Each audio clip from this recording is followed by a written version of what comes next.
नमस्कार दोस्तों, मैं डॉक्टर विनीता पांडे एक बार फिर आपके सामने उपस्थित हूँ। आज हम बात करने वाले हैं कि आपका जो डीएलएड का और बीएड का दोनों का एक पेपर है, बाल्यावस्था एवं बाल विकास।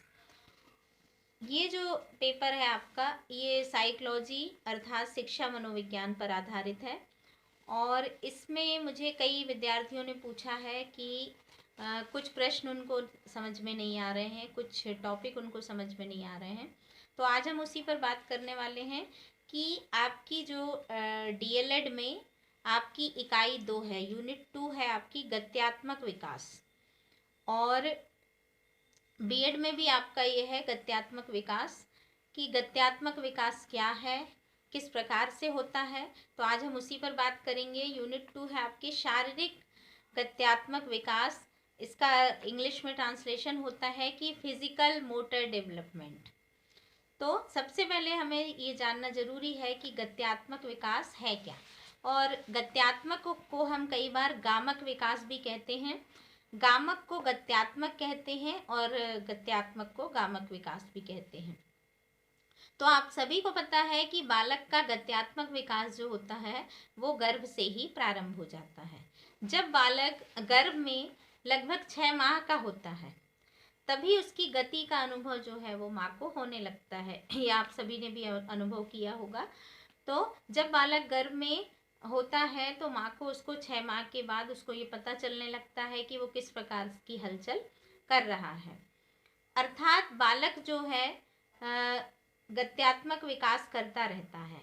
अगर हमें हलचल पता नहीं चलती तो हमें बालक गर्भ में है इस चीज़ का पता नहीं चल पाता। धीरे धीरे शरीर की जो उसकी इंद्रियां होती हैं वो और विकास होती जाती हैं, विकास करती जाती हैं, और बालक के जन्म के बाद सामान्य रूप से अन्य व्यक्तियों को भी ये सारी चीज़ें दिखाई देने लगती हैं। जैसे बालक का रोना दिखाई देता है, हाथ पैर चलाना दिखने लगता है, सिर उठाना, इस प्रकार की जो चीज़ें होती हैं वो दिखती रहती हैं। और धीरे धीरे आपने देखा होगा कि ये चीज़ें बढ़ती जाती हैं और इसमें उत्तरोत्तर वृद्धि होती जाती। बालक पहले लेटता था, फिर पलटने लगता है, फिर खड़े होने लगता है, दौड़ने लगता है, इस प्रकार से सारी चीज़ें होने लगती हैं। तो गत्यात्मक विकास का जो अर्थ होता है उसका अर्थ है कि बालक द्वारा विभिन्न प्रकार की गति संबंधी क्रियाएं जिन्हें वो संपन्न करता है। जैसे गत्यात्मक विकास की प्रक्रिया में अगर हम देखें तो बालक की शारीरिक और आयु वृद्धि के साथ उसका शरीर जो है वो वृद्धि प्राप्त करता है। और जैसे शिशु का घुटनों पर चलना, फिर धीरे धीरे खड़े होकर चलना, फिर उतरना, फिर चढ़ना, फिर कूदना, किसी वस्तु का पकड़ना। आयु वृद्धि के साथ बालक जो है वो विभिन्न प्रकार की और चीज़ों को भी करने लगता है, जैसे साइकिल चलाना, तैरना, कंघी करना, खाना खाना, इस तरह की चीज़ें जो है वो करने लगता है। तो अगर हम इसको कहें तो यही आपका गत्यात्मक विकास होता है। अब अगर हम देखें कि गत्यात्मक विकास तो हो रहा है लेकिन उसकी विशेषताएं क्या क्या होती हैं, तो सबसे बड़ी बात है कि गत्यात्मक विकास में तंत्रिका तंत्र और मांसपेशियों में उचित समन्वय पाया जाता है, जिससे कि बालक द्वारा की जाने वाली जितनी भी क्रियाएं हैं वो उचित रूप से संपन्न होती हैं। गत्यात्मक विकास का जो क्रम होता है वो सामान्य से विशिष्टता की ओर होता है। मतलब बालक पहले छोटी छोटी चीज़ों को करता है और उसके बाद फिर वो विशिष्ट बड़े बड़े काम को करने लगता है। और ये सिर से पैरों की ओर विकास करता है। अर्थात पहले सिर के भागों में गति होती है, वो वक्ष और धड़ से होती हुई फिर परिपक्वता अवस्था तक पैरों में पहुंचती है। और आपने देखा होगा कि बच्चा पहले सिर हिलाना सीखता है, जीभ निकालना सीखता है, फिर धीरे धीरे खड़े होना सीखता है। और बालक में मांसपेशियों में नियंत्रण और परिपक्वता की जो क्षमता होती है उसके साथ वो गत्यात्मक विकास जो है वो करता जाता है। और बालक में हाथों के गत्यात्मक विकास के अंतर्गत अगर हम देखते हैं तो सर्वप्रथम वो मुट्ठी बांधने और खोलने की प्रक्रिया को करता है और धीरे धीरे उसके हाथों में भी परिपक्वता जो है वो आने लगती है। और आवश्यकता पड़ने पर वो और भी बड़ी चीज़ों को फुटबॉल खेलने लगता है, चीज़ों को लुढ़काने लगता है, धीरे धीरे हाथ को रख कर के बैठने की क्रिया करने लगता है। और 6 माह का बालक जो है वो पीठ के बल यदि लिटा दिया जाता है तो वो अपने आप पलट जाता है और खड़े हो जाता है।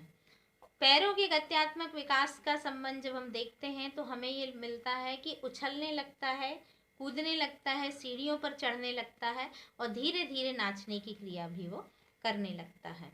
तो ये सारी चीज़ें जो हैं वो हमारी गत्यात्मक विकास के अंतर्गत आती हैं।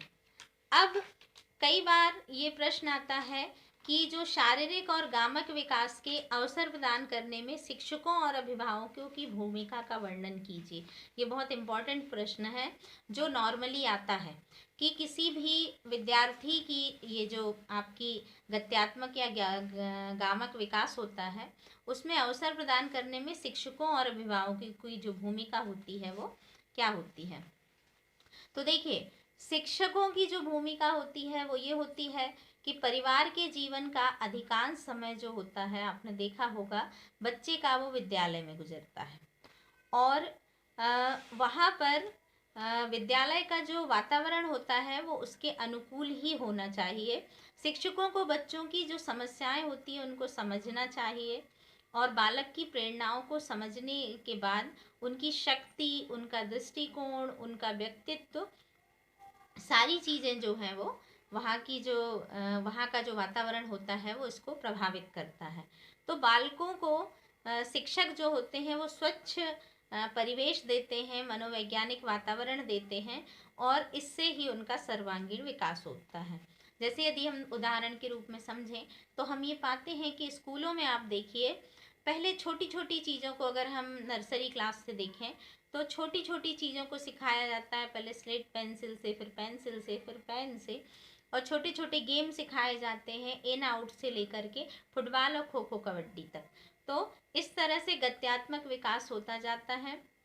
जिस प्रकार से उनकी मांसपेशियां और शरीर का विकास होता है उसी प्रकार से शिक्षक जो हैं वो विद्यार्थी के ज्ञान में भी वृद्धि करते जाते हैं और गत्यात्मक विकास को बहुत अच्छे से सहयोग प्रदान करते हैं।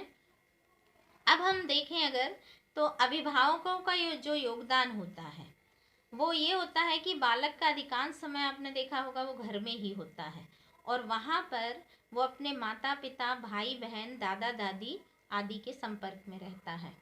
बालक का विकास जो होता है 5 या 6 वर्ष का जो समय होता है वो बहुत महत्वपूर्ण होता है क्योंकि वहाँ पर वो जो चीज़ों को सीखता है वो हमेशा याद रखता है।